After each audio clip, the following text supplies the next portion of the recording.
সাবরুম মহকুমা জুড়ে সামাজিক যোগাযোগ মাধ্যম বা ফেসবুক পেজকে নিউজ চ্যানেল হিসেবে পরিচয় দিয়ে এক শ্রেণীর ব্যক্তির দাপট এবং ভুয়ো সাংবাদিকতার অভিযোগে চাঞ্চল্য ছড়িয়েছে।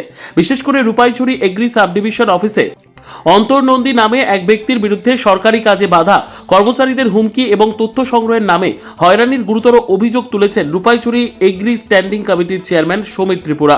রূপাইছড়ি এগ্রি সাব ডিভিশন অফিসের এগ্রি স্ট্যান্ডিং কমিটির চেয়ারম্যান সমীর ত্রিপুরা সংবাদ মাধ্যমের কাছে অভিযোগ করে জানান, অন্তর নন্দী নামক ব্যক্তিটি দীর্ঘদিন ধরে নিজেকে সাবরুম এক্সপ্রেস নামক একটি নিউজ চ্যানেলের সাংবাদিক পরিচয় দিয়ে সরকারি দপ্তরে দাপিয়ে বেড়াচ্ছেন। তিনি গলায় ওই প্রতিষ্ঠানের একটি আইডি কার্ড ঝুলিয়ে দপ্তরে প্রবেশ করেন এবং বিভিন্ন সরকারি তথ্য চাওয়ার আড়ালে কর্মচারীদের ওপর মানসিক চাপ সৃষ্টি ও হুমকি প্রদান করেন।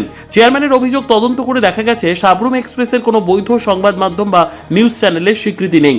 এটি কেবল একটি ফেসবুক পেজ। তিনি প্রশ্ন তুলেছেন, একটি ফেসবুক পেজ কিভাবে নিউজ চ্যানেল হিসেবে পরিচিতি পায় এবং তার নামে কিভাবে আইডি কার্ড ইস্যু করা হয়? সরকারের যথাযথ অনুমোদন বা নিবন্ধীকরণ ছাড়া কোনো ফেসবুক পেজকে নিউজ চ্যানেল হিসেবে দাবি করা এবং তার নামে কার্ড ইস্যু করা আইনত দণ্ডনীয় অপরাধ। কোনো বৈধ মিডিয়া হাউস বা রেজিস্টার্ড সংবাদ সংস্থা ছাড়া নিছক ফেসবুক পেজের নামে প্রেস কার্ড বা আইডি কার্ড তৈরি করা সম্পূর্ণ অবৈধ এবং এটি জালিয়াতি হিসেবে গণ্য হয়। ভারতীয় দণ্ডবিধির বিভিন্ন ধারা অনুযায়ী 419 ও 420 ধারায় ভুয়ো পরিচয় বা পরিচয় গোপন করে সরকারি কর্মচারীর কাজে বাধা দেওয়া, ভয় দেখানো বা জালিয়াতির আশ্রয় নেওয়া দণ্ডনীয় অপরাধ।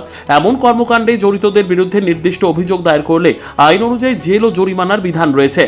চেয়ারম্যান সমীর ত্রিপুরা স্পষ্ট জানিয়েছেন, সরকারি কাজে বাধা প্রদান এবং ভুয়ো পরিচয়ে দাপ্তরিক কাজে হস্তক্ষেপের বিষয়টি তিনি গুরুত্ব সহকারে দেখছেন। ভবিষ্যতে অন্তর নন্দী পুনরায় এই ধরনের কর্মকাণ্ড চালালে তার বিরুদ্ধে কঠোর আইনগত ব্যবস্থা নেওয়া হবে বলে তিনি হুঁশিয়ারি উচ্চারণ করেছেন। সংবাদপত্রের নাম এবং স্বচ্ছতা বজায় রাখা গণতন্ত্রের জন্য জরুরি। ফেসবুক পেজ বা সোশ্যাল মিডিয়া হ্যান্ডেলকে নিউজ চ্যানেল হিসেবে প্রচার করা যেমন অনৈতিক, তেমনই সাধারণ মানুষকে বিভ্রান্ত করাও অপরাধের পর্যায়ে পড়ে। প্রশাসনের উচিত অবিলম্বে এই ধরনের ভুয়ো ফেসবুক সাংবাদিক পরিচয়ধারীদের চিহ্নিত করে ব্যবস্থা গ্রহণ করা। আমাদের রূপাইছড়ি একটি সাব ডিভিশনে এসে অন্তর নন্দী নামে এক ব্যক্তি সাবরুম এক্সপ্রেস নামে আই কার্ড লাগানো ঝুলানো গলায় আজকে অফিসে এসে বিভিন্ন তথ্য সংগ্রহ করতে চেয়েছিল। তো আমরা খোঁজ নিয়ে দেখেছি যে সাবরুম এক্সপ্রেস নামে তো কোনো এইভাবে চ্যানেল নাই। তো উনি যদি এইভাবে বারবার এই রূপাইছড়ি এগ্রি সাব ডিভিশনে এসে বিভিন্ন অফিসার এবং কর্মচারীদের যেভাবে কাজের ব্যাঘাত ঘটাতে চেষ্টা করছেন, তো আমরা খোঁজ নিয়ে দেখেছি সাবরুম এক্সপ্রেস নামে তো কোনো এরকম চ্যানেল নাই। যদি এরকম হয়েও থাকে, যদি ভুল তথ্য দিয়ে উনি যদি এইভাবে বিভিন্ন তথ্য যদি সংগ্রহ করতে আসে বা অফিসারদের কাজের ব্যাঘাত ঘটায়, তো আমরা ভবিষ্যতে আমরা সবাই মিলে এই এলাকার